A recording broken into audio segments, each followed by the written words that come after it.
નમસ્કાર વિદ્યાર્થી મિત્રો, ભાગીદારી પેઢીના ફાયદાઓથી આજે આપણે શરૂઆત કરીએ ભણવાની. પહેલો પોઈન્ટ છે સરળ અને ઓછી ખર્ચાળ સ્થાપના વિધિ. ભાગીદારી પેઢીની સ્થાપના વિધિ સરળ અને ઓછી ખર્ચાળ છે.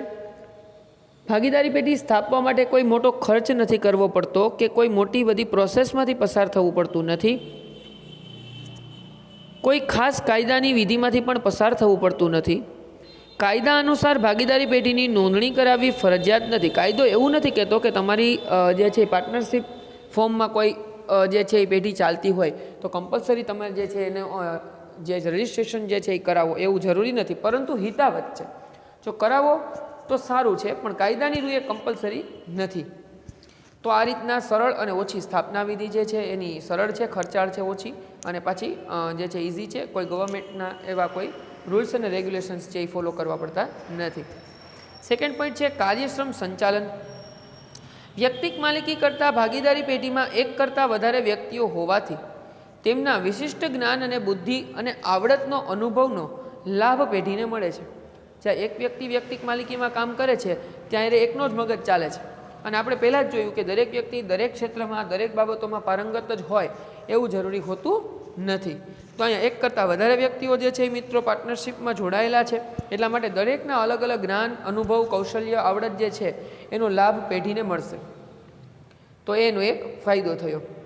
ધંધાનું સંચાલન ભાગીદારોના હાથમાં જ હોવાથી તેઓ સંચાલનમાં વ્યક્તિગત રસ અને કાળજી લે છે. મેનેજમેન્ટ કરનાર પણ ભાગીદારો પોતે જ છે, અને અહીંયા એને કોઈ કર્મચારી તરીકે કામ નથી કરવાનું, પોતાના માટે થઈને કરે છે, એટલે પોતાનો ફાયદો તો ઓબ્વિયસલી વિચારશે. એટલા માટે એ જે કામ છે એ સભાનતાપૂર્વક થશે, સમજી વિચારીને થશે, અને કાળજી અને રસ સાથે થશે. ભાગીદારોનું કર્મચારીઓ ઉપર પ્રત્યક્ષ નિયંત્રણ હોવાથી પેઢીનું કાર્યક્ષમ સંચાલન થાય છે. જે પાર્ટનરશિપની અંદર જોડાયેલા લોકો છે, જે કર્મચારીઓ છે, જે ભાગીદારો છે પાર્ટનર્સ, એ કર્મચારીઓ પર ડિરેક્ટલી જે છે પોતાનું અંકુશ રાખે છે અને પોતાનું કામ એ લોકો કરે છે એવું વિચારે છે. એટલે સતત નિયંત્રણ, અંકુશ અને દેખરેખનું કાર્ય થઈ શકે છે. એટલે પેઢીનું કાર્ય કેવું બને છે? કાર્યક્ષમ અને સરસ બને છે. થર્ડ પોઈન્ટ જે છે એ શું છે? તો કે શાકપત્રમાં વધારો. એમાં કઈ રીતે? તો કે ભાઈ પ્રત્યેક ભાગીદારોની જવાબદારી અમર્યાદિત હોવાથી પાર્ટનરશિપની અંદર રહેલા ભાગીદારો જે છે એની જવાબદારીઓ તો અમર્યાદિત છે. નફો થશે તો પણ બધા વહેંચશે, ખોટ થશે તો પણ બધા વહેંચશે. રિસ્પોન્સિબિલિટી બધાની જે છે એ કેવી છે? કોઈ માપમાં નથી. હા, રેશિયો નક્કી થયેલા હોય, બરાબર છે કે ભાઈ ચલો 60 ને 40નો રેશિયો છે, બે પાર્ટનર્સ છે, તો એ 60-40ના રેશિયામાં નફો નુકસાન વહેંચતા ભાગીદાર કહેવાય. નફો થાય તો પેલો પાર્ટનર એ નામનો છે, બીજો બી નામનો છે. એ નામનો જે પાર્ટનર છે એનો 60% હિસ્સો છે, બી નામનો પાર્ટનર છે એનો 40% હિસ્સો છે. તો નફો પણ એ 60% લેશે અને ખોટ થશે તો પણ 60% સ્વીકારશે. જ્યારે પેલો વ્યક્તિ બી નામનો જે છે એ નફો થશે તો પણ એને 40% મળશે અને ખોટ જશે તો પણ એને 40% ફેસ કરવી પડશે મિત્રો. એટલે આ એક રેશિયો વેચાયેલો કહેવાય, પરંતુ જવાબદારી અમર્યાદિત છે. 40% જે છે એમાં વહેંચણી કરે, અને એ વહેંચણીમાં પેઢીની જે મિલકતો છે એ વેચ્યા પછી પણ જો દેવું ચૂકવાનું ના હોય તો પોતાની પર્સનલ મિલકતો અથવા તો પોતાના પર્સનલ જે સેવિંગ્સ હોય એમાંથી પણ એને આ દેવું ચૂકવવા માટે એ લોકો જવાબદાર બને છે. તો આ રીતના શાકપત્રમાં વધારો કીધું છે કે પેઢી ઉપર માલ વેચતા કે નાણાંનું ધિરાણ કરતા અચકાતા નથી લોકો. પ્રત્યેક ભાગીદારની જવાબદારી અમર્યાદિત હોવાથી વેપારી પેઢીને ઉધાર માલ વેચતા કે નાણાંનું ધિરાણ કરતા અચકાતા નથી.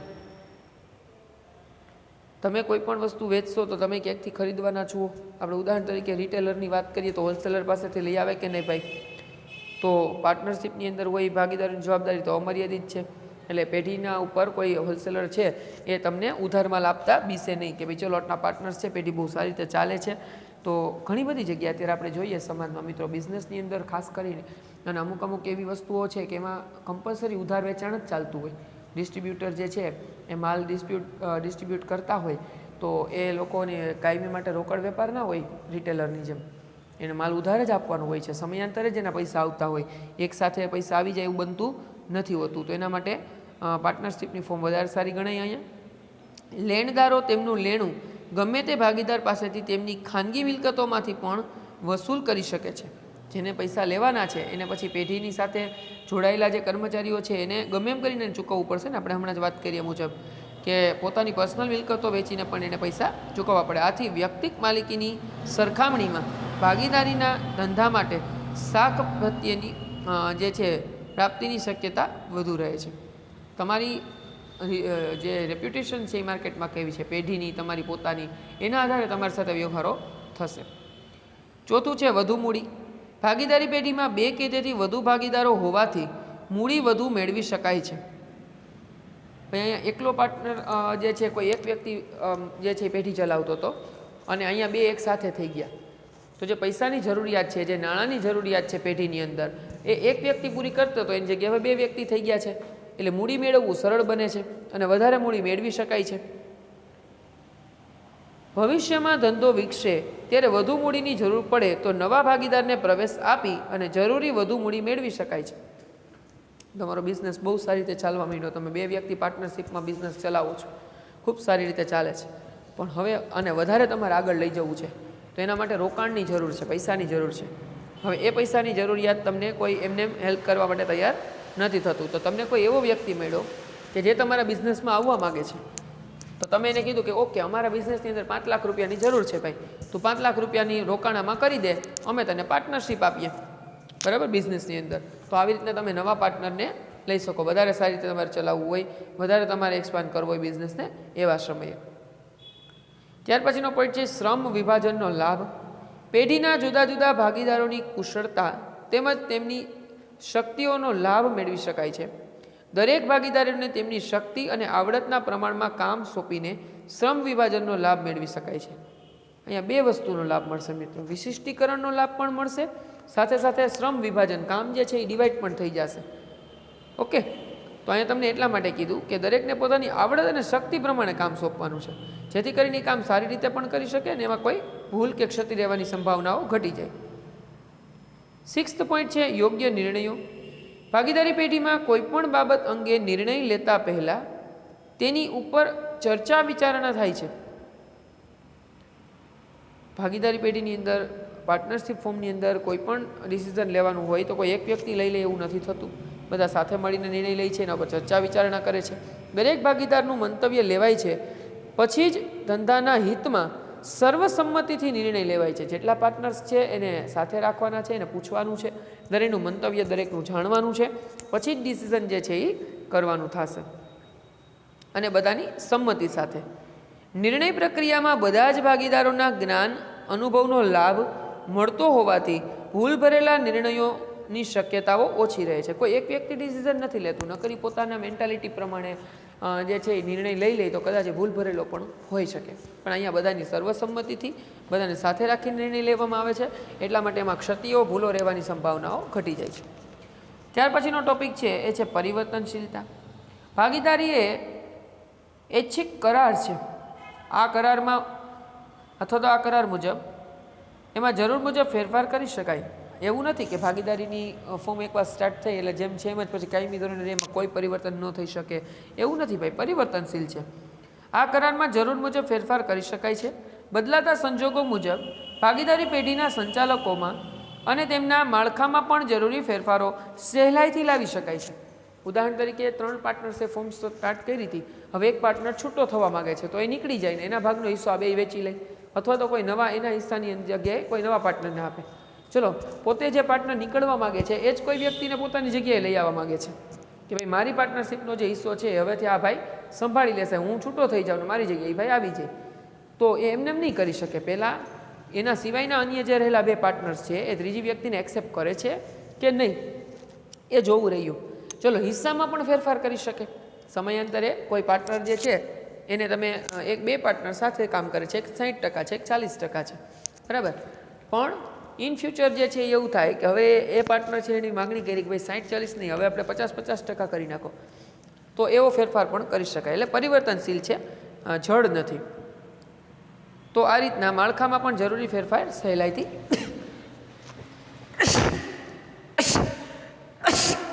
થઈ શકે છે. ત્યાર પછીનો ટોપિક છે લઘુમતીના હિતોનું રક્ષણ. સામાન્ય રીતે ભાગીદારીના ધંધામાં કોઈ પણ કાર્ય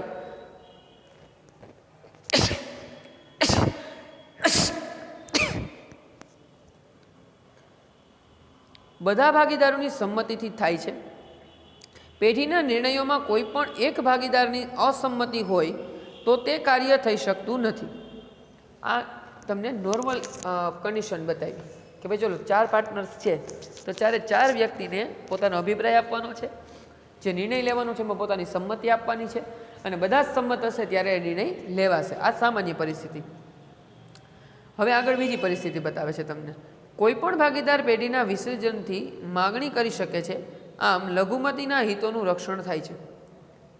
શું કીધું કે ભાઈ ચલો પાર્ટનરશિપ ફોર્મ ચાલે એમ નથી, નુકસાની થાય એમ છે એવી ખબર પડી ગઈ છે, તો પાર્ટનરશિપનું વિસર્જન કરવાની માગણી પણ કોઈ પણ ભાગીદાર કરી શકે. હા, પછી બીજા પાર્ટનરશિપના જોડાયેલા ભાગીદારો છે એ પોતાની પેઢીને હજી ચલાવવા માગે છે, વિસર્જન નથી ઈચ્છતા, તો પેલો વ્યક્તિ છે એને એનો હિસ્સો આપી અને એને છૂટો કરી શકે. ફરજિયાતપણે પાર્ટનરશિપ બંધ જ કરી દેવી એવું નથી. તો આ રીતના લઘુમતીના હિતોનું રક્ષણ થાય છે. ગ્રાહકો સાથે સીધો સંબંધ. વ્યક્તિક માલિકીની જેમ ભાગીદારીમાં પણ ગ્રાહકો અને કર્મચારીઓની સાથે સીધા સંપર્કમાં આવી શકાતું હોવાથી તેમની જરૂરિયાત પ્રમાણે ફેરફાર કરી શકાય છે. કસ્ટમર સાથે તમે ડિરેક્ટલી કનેક્ટેડ છો. માર્કેટને એનાલિસિસ કરો, ડિમાન્ડને એનાલિસિસ કરો અને પછી પ્રમાણેના પરિવર્તનો તમારી પેઢીમાં, તમારી વસ્તુ ગુડ્સમાં કરી નાખો, જેથી કરીને તમે માર્કેટની અંદર તમારું સ્થાન જાળવી શકો. ત્યાર પછી આર્થિક સત્તાનું વિકેન્દ્રીકરણ.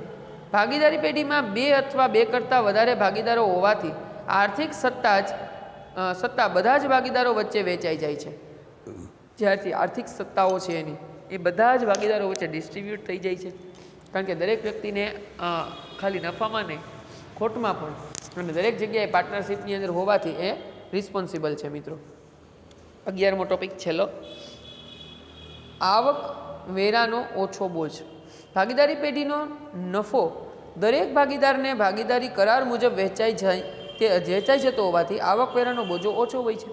ઇન્કમ ભલે ને મોટી હોય પેઢીની, પણ પેઢીની ઇન્કમ જે છે એ કોઈ એક વ્યક્તિની તો નથી, કારણ કે પાર્ટનરશિપ ફોર્મ છે, તો જેટલા પાર્ટનર્સ છે એની વચ્ચે ઇન્કમ જે છે એ ડિવાઈડ થવાની છે. મિત્રો જો વેપારને અંતે જે પૈસા આવે ને એ નફો નથી.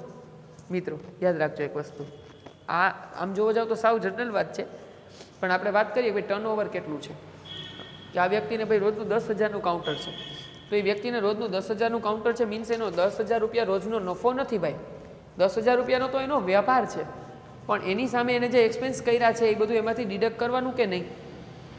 ઉદાહરણ તરીકે વાત કરીએ કે ભાઈ ચલો 1 લાખ રૂપિયાનો વેપાર છે એ મહિને થાય છે, તો 1 લાખ રૂપિયા નફો નથી, કારણ કે એ વસ્તુ એને ખરીદી હશે ને, એની પડતર કિંમત એને ચૂકવી હશે. એમને એમ તો એ વસ્તુ નહીં આવી હોય, પછી રેન્ટ ઉપર કદાચ દુકાન હશે તો રેન્ટ ચૂકવાતું હશે. ઓકે, રેન્ટ નહીં હોય અને ઘરની દુકાન હશે તો પણ લાઇટ બિલ્સ હશે, માણસો રાખ્યા હશે એના એક્સપેન્સ હશે. ત્યાં દુકાને બેસો તમે આખો દિવસ તો ચા પાણી આતે જે કંઈ પીવો છો, જે કંઈ કસ્ટમર્સ આવે છે એને તમે અટેન્ડ કરો છો, એના માટે ક્યારેક કંઈક ખવડાવવું પીવડાવવા છે તે છે, કંઈ સંબંધો જાળવવા પડે વ્યાપારીને, તો આ બધા એક્સપેન્સ થતા હોય અને બાદ કરો પછી જે વધે નફો છે. તો અહીંયા આવકવેરાનો ઓછો બોજ એટલા માટે છે કારણ કે જે કાંઈ ઇન્કમ છે એ કોઈ એક વ્યક્તિની નથી. ઇન્કમ જે છે એ ડિવાઈડ થઈ જાય છે એટલે એના ઉપર ટેક્સ ભરવાનું પ્રમાણ પણ ઘટી જાય છે. આટલી સારી બાબતો હોવા છતાં એની કેટલીક મર્યાદાઓ જોવાની છે મિત્રો, જેના વિશેની આપણે હવે ચર્ચા કરીએ. મર્યાદિત મૂડી. આધુનિક ઉદ્યોગ ધંધાના વિકાસ અને વિશાળ કદને ધ્યાનમાં લેતા ભાગીદારો દ્વારા મૂડી એકઠી કરવાની શક્તિ મર્યાદિત છે. જો આપણે વ્યક્તિક માલિકીના બેઝથી વિચારીએ ને તો ભાગીદારો પાસે મૂડી લેવાની ક્ષમતા વધુ છે, પણ તમે કંપનીના કે ફેક્ટરીના ફોર્મમાં જ્યારે વિચાર કરો ત્યારે ભાગીદારી પેઢી પણ નાની લાગે, બરાબર? એટલા માટે અહીં કહે છે કે મર્યાદિત મૂડી. ભાગીદારી પેઢી દ્વારા મોટા પાયા પરના ધંધાનો અવકાશ ઓછો રહે છે અને સંશોધન જેવા કાર્ય પણ મર્યાદિત મૂડી હોવાથી હાથ ધરી શકાતા નથી. ભાગીદારી પેઢીની અંદર એમ થાય કે ચલો રિસર્ચ કરવા માટે લાખ રૂપિયાનો ખર્ચો કરવો તો એ ન કરી શકે, કારણ કે એટલું બધું એની પાસે ભંડોળ ન હોય. એટલે હવે આપણે જે છે ને ફેક્ટરીના બેઝથી વિચારીએ છીએ કે કોઈ મોટી ફેક્ટરી, કોઈ મોટી જે છે એ યુનિટ ચાલતું હોય, એવું ઉદ્યોગ ચાલતો હોય, એની સાથે ભાગીદારી પેઢીને કમ્પેર કરીએ છીએ તો એ રીતના એની મૂડી મર્યાદિત દેખાય છે. બીજું છે અમર્યાદિત જવાબદારી. ચલો એની અમર્યાદિત જવાબદારી છે ને એ પણ એક એની મર્યાદા છે. કઈ રીતને? ભાગીદારી પેઢીમાં દરેક ભાગીદારની જવાબદારી અમર્યાદિત હોય છે. કોઈ એક ભાગીદારે પેઢી વતી કરેલા કાર્ય માટે બધા જ ભાગીદારો જવાબદાર બને છે. હવે આમાં આમ કહેવાય નહીં, પણ સામાન્ય ભાષામાં કહીએ તો કોઈ એક ભાગીદાર જે છે એ ભાગીદારી પેઢીના નામે કોઈ પાસેથી પૈસા ઉછીના લઈ અથવા તો ઉઘરાણી જે છે એ લેવાની હતી લઈ અને પૈસા લઈને વયો ગયો, તો જવાબદાર તો પેઢી બનશે કે નહીં? કારણ કે વ્યક્તિ પેઢીના નામે લઈ ગયો છે, એક વેપારી તરીકે લઈ ગયો છે, વ્યક્તિગત વ્યક્તિ તરીકે નથી લઈ ગયો. એ, બી અને સી 3 પાર્ટનર્સ છે, બરાબર. એ નામનો વ્યક્તિ, બી નામનો વ્યક્તિ, સી નામનો વ્યક્તિ. સી નામનો વ્યક્તિ જે છે એ બીને પૂછ્યા વગર માર્કેટમાં જે જગ્યાએથી ઉઘરાણી હતી એ ઉઘરાણી બધી હતી લઈ 5 લાખ રૂપિયા ધારો કે ઉઘરાણી થતી હતી, એ બધા પાસેથી પૈસા લઈ અને પોતે જતો રહ્યો. પેઢીને પૈસા આપ્યા નહીં, પાર્ટનર્સને પૈસા મળ્યા નહીં અને વયો ગયો, તો ઉઘરાણી તો વહી ગઈ. હવે નુકસાનીની જવાબદાર કોણ? સામેવાળો વ્યક્તિ છે એ તો કહેશે કે ભાઈ કોને આપ્યા? તો કે આ ભાઈને આપ્યા, એ તો પાર્ટનર છે જ તમારા, નાની પાડી શકો તમે. તો એ નુકસાની જે છે એ બીજા પાર્ટનર્સને ફેસ કરવી પડતી હોય છે. મિત્રો, આ વસ્તુ યાદ રાખજો. ફરી પાછું જોઈએ, ભાગીદારી પેઢીમાં દરેક ભાગીદારની જવાબદારી અમર્યાદિત હોય છે. કોઈ એક ભાગીદાર પેઢી વતી કરેલા કાર્ય માટે બધા જ ભાગીદાર જવાબદાર બને છે. પેઢીનું દેવું ચૂકવવા માટે પેઢીની મિલકતો પૂરી ન હોય તેવા સંજોગોમાં ભાગીદારોને પોતાની અંગત મિલકતો વેચીને પણ પેઢીનું દેવાની ભરપાઈ કરવી પડે છે. તમને ધંધો બંધ કરવો છે, વિસર્જન કરવું છે, પૈસા ચૂકવવાના છે બધાને, બરાબર. તમે દુકાનની અંદર માલ જે કહ્યો હતો એ બધો વેચી નાખો, છતાંય દેવડું જે ચૂકવવાનું થતું હતું એમાં જે પૈસા ઘટે છે, તો પેલો લાખ રૂપિયો ઘટ્યો, તો ચલો લાખ રૂપિયાની 90,000 રૂપિયા ઘટ્યા, 3 પાર્ટનર છે તો 30,000 બધાને ભાગે આવશે નુકસાની પેઢીનું દેવું ચૂકવવા માટેની, તો એને ચૂકવવા પડે. પછી કોઈ વ્યક્તિ એમાં એમ કે હું તો 10,000 દઈશ, હું તો 5,000 દઈશ, એવું ચાલશે નહીં. સરખા હિસ્સામાં ભાગીદાર છુઓ તો ત્રણેય સરખા હિસ્સામાં દેવું પડશે, બરાબર છે. બાકી જે તમારી હિસ્સેદારી નક્કી થઈ હોય એ મુજબ. તો આ રીતના અમર્યાદિત જવાબદારી છે પણ એની એક મર્યાદા બની જાય છે. ત્યાર પછીનો પોઈન્ટ છે વિસંવાદિતાની શક્યતા. ભાગીદારીમાં મતભેદ અને વિસંવાદિતાની શક્યતા રહેલી છે. ભાગીદારીમાં જ્યાં સુધી સંપ અને સુલેહ હોય ત્યાં સુધી સંચાલન વ્યવસ્થિત રીતે થાય છે. આ તો સાવ સનાતન સત્ય છે. 2 જણા ભેગા તમે કામ કરો છો, બેયના માઇન્ડ સરખા ચાલે છે, બેયના ત્યાં સુધી પાર્ટનરશિપ સારી રીતે ચાલવાની છે. મતભેદ થયા, એકબીજાથી એકબીજા ક્રોસ થયા, બેયના વિચાર ભેદ થયા, ત્યાંથી પ્રોબ્લેમ સ્ટાર્ટ. તો એ વસ્તુ તો એની મર્યાદા છે, એ હકીકત છે. ભાગીદારોમાં જ્યારે વિખવાદ અને કુસંપ થાય ત્યારે વિસંવાદિતાની શક્યતા રહેલી છે. 2 જણાને ભળતું બંધ થઈ જાય, બેયના વિચાર ભેદ થાય એટલે પ્રોબ્લેમ થશે. 4th પોઈન્ટ, રહસ્યોની જાળવણી મુશ્કેલ. ભાગીદારીમાં કોઈ પણ અગત્યનો ધંધાકીય નિર્ણય બધા જ ભાગીદારો સાથે ચર્ચા વિચારણા સિવાય લેવા શકાતો નથી. ભાગીદારો સાથેની ચર્ચા વિચારણાને લીધે ધંધાના રહસ્યોની અસરકારક જાળવણી શક્ય નથી. કારણ કે કોઈ પણ ડિસિઝન તમારે લેવું હોય તો બધા પાર્ટનર્સને ઇન્ફોર્મ કરવું પડશે, અને એને બધી જ વાત જે છે એ બધા પાર્ટનર્સને ખબર હોય. કોઈ પણ વ્યક્તિ ક્યાંય પણ કાંઈ પણ વાત જો કરી દે તો એનું રહસ્ય તમારું જે છે, તમારી જે સિક્રેટ બાબતો જે છે એને જાળવી શકાશે નહીં. ત્યાર પછી હિસ્સાની ફેરબદલી મુશ્કેલ. ભાગીદારી પેઢીમાં ભાગીદાર પોતાનો હિસ્સો બીજા વ્યક્તિને સરળતાથી ફેરબદલ કરી શકતો નથી. ફેરબદલી કરવી હોય તો સર્વસંમતિ જરૂરી છે. મેં તમને જેમ ઉદાહરણ આપ્યું એમ કે 3 પાર્ટનરશિપની અંદર જોડાયેલા વ્યક્તિ છે, વિસર્જન કરવાનું કીધું એક વ્યક્તિએ તો બધાએ પાર્ટનરશે ના પાડી અને એ વ્યક્તિને એનો હિસ્સો આપીને છોડી દીધું. ચલો એવું ન થયું અને કોઈ એક વ્યક્તિ ભાગીદારીમાંથી પોતે છૂટો થવા માગે છે અને પોતાના ભાગની પાર્ટનરશિપ બીજાને સોંપવા માગે છે, તો એ પોતાનો હિસ્સો બીજાને સોંપીને નીકળી જાય, એવું થઈ શકશે નહીં. શું કામ? કારણ કે બીજા જે પાર્ટનર્સ છે એની એને મંજૂરી લેવી જરૂરી છે, એની અહીંયા એને જે છે એ સહમતિ મેળવવી પડશે. એ વ્યક્તિ સામેવાળા વ્યક્તિને એક્સેપ્ટ કરે જો 2 પાર્ટનર્સ, તો જ ત્રીજા વ્યક્તિને તમે તમારો હિસ્સો સોંપી શકશો. 6th પોઈન્ટ જે છે એ છે નિર્ણયો લેવામાં વિલંબ. કાયદેસર રીતે દરેક ભાગીદાર પેઢીના સંચાલનમાં ભાગ લઈ શકે છે. ભાગીદારોમાં અંદરોઅંદરના કુસંપ અને વિખવાદોને કારણે નિર્ણય લેવામાં વિલંબ થાય છે. જો અંદરોઅંદર જે ભળતું ન હોય તો એ કામ કે ડિસિઝન લેવામાં લેટ થાય, જેથી સંચાલન કથળે છે, બગડે છે. આંતરિક વૈમનસ્યને કારણે ઘણી ભાગીદારી પેઢીઓ અકાળે વિસર્જન પામે છે. અંદરોઅંદરની માથાકૂટના કારણે સારી પેઢી ચાલતી હોય તો પણ ખોટા સમયે અને બિનજરૂરી રીતે આખી પેઢી બંધ કરી દેવી પડે એવું પણ બને છે. 7th પોઈન્ટ છે ટૂંકું આયુષ્ય.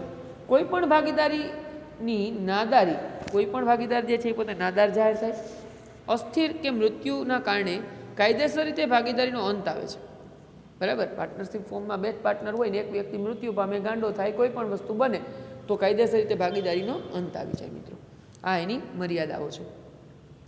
ભાગીદારીના પ્રકારોની વાત કરીએ તો એમાં એક છે સક્રિય ભાગીદાર અને એક છે નિષ્ક્રિય ભાગીદાર.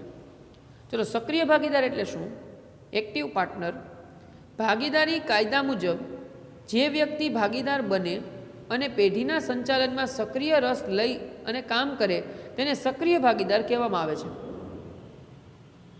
પહેલાં તો ભાગીદાર બને એટલે મૂડી તો લઈ આવશે જ, સંચાલનમાં પોતે ઇન્ટરેસ્ટ લઈને કામ કરે તો એને સક્રિય ભાગીદાર કહેવામાં આવે. આવો ભાગીદાર નફા નુકસાનમાં નક્કી થયેલા હિસ્સા મેળવે છે. પેઢીના કાર્યો માટે તે અન્ય ભાગીદારોને એજન્ટ ગણાય છે. શું કીધું એણે? કે પાર્ટનરશિપ ફોર્મની અંદર આ જે સક્રિય ભાગીદાર છે એ વ્યક્તિક માલિકીથી થોડું અલગ છે. વ્યક્તિક ભાગીદાર બને, પોતે પાર્ટનર બને ભાગીદારી પેઢીની અંદર, સંચાલનમાં સક્રિય રસ રહે અને કામ કરે, મેનેજમેન્ટની અંદર પોતે ઇન્ટરેસ્ટપૂર્વક કામ કરે.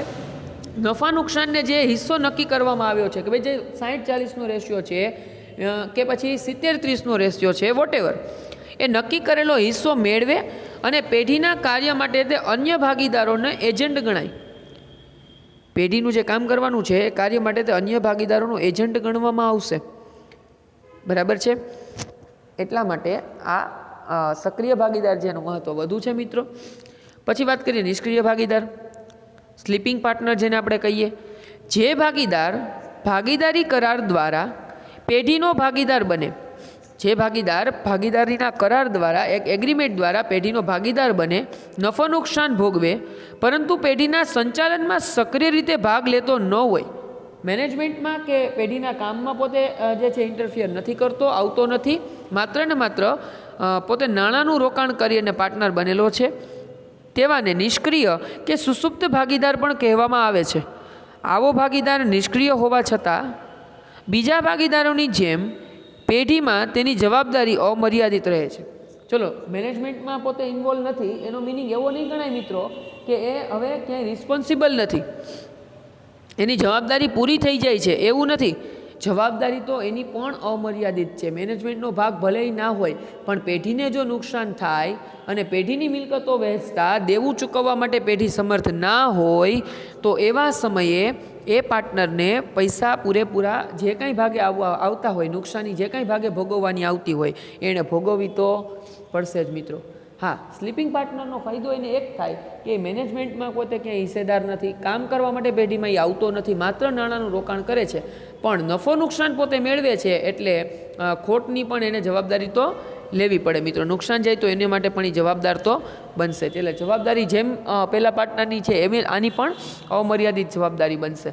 પછી એવું ના કહી શકે ભાઈ હું તો સ્લીપિંગ પાર્ટનર છું, હું ક્યાં પેઢીમાં કોઈ દિવસ આવ્યો, મિસમેનેજમેન્ટ તમે લોકોએ કર્યું, નુકસાની તમારા લોકોને લીધે થઈ છે તો હું એ નુકસાનીમાં હિસ્સેદારી નહીં આપું, એવું ચાલશે નહીં. પાર્ટનર્સ છે એટલે એને અમર્યાદિત જવાબદારીના નિયમ મુજબ પોતાને હિસ્સેદારી આપવી જ પડશે, નુકસાની પણ એને ભોગવવી જ પડશે. તો આ રીતના જે છે એ ભાગીદારીના 2 પ્રકારો મિત્રો, એક સક્રિય ભાગીદાર છે, એક નિષ્ક્રિય ભાગીદાર છે, આપણે જોયું. હવે પછીનો જે પોર્શન છે એ તમારા સિલેબસમાંથી આ ચેપ્ટરનો ડિડક્ટ કરવામાં આવ્યો છે મિત્રો, એટલે ત્યાર પછીનો પોર્શન જે છે એ આપણે આ ચેપ્ટરમાં કન્ટિન્યુ નહીં કરીએ અને અહીંયા આપણે જે છે આ ચેપ્ટરને પૂરું જાહેર કરશું. ત્યાર પછી હવે નવો લેક્ચરની અંદર આપણે ફરી પાછા મળીશું, ત્યારે નવા ચેપ્ટરની સાથે આગળ વધીશું. ત્યાં સુધી તમે જે કંઈ આપણે સ્વાધ્યાયના ક્વેશ્ચન્સ છે અને એ ક્વેશ્ચન્સને તમે રીડ કરજો, વ્યવસ્થિત રીતે ફેરબુકની અંદર એને ઉતારજો, પાકા કરજો અને આ ચેપ્ટર જે છે એનો રિવિઝન કરજો, જેથી કરીને આપણે ચેપ્ટરને ફરી પાછું રિવાઇઝ ના કરવું પડે. નેક્સ્ટ લેક્ચરની અંદર જ્યારે આપણે મળીશું ત્યારે નવા ચેપ્ટરની સાથે આપણે જે છે આગળ વધીશું. તો જે કંઈ આપણે ભણ્યા છે એકવાર એને રિફર કરી લેજો.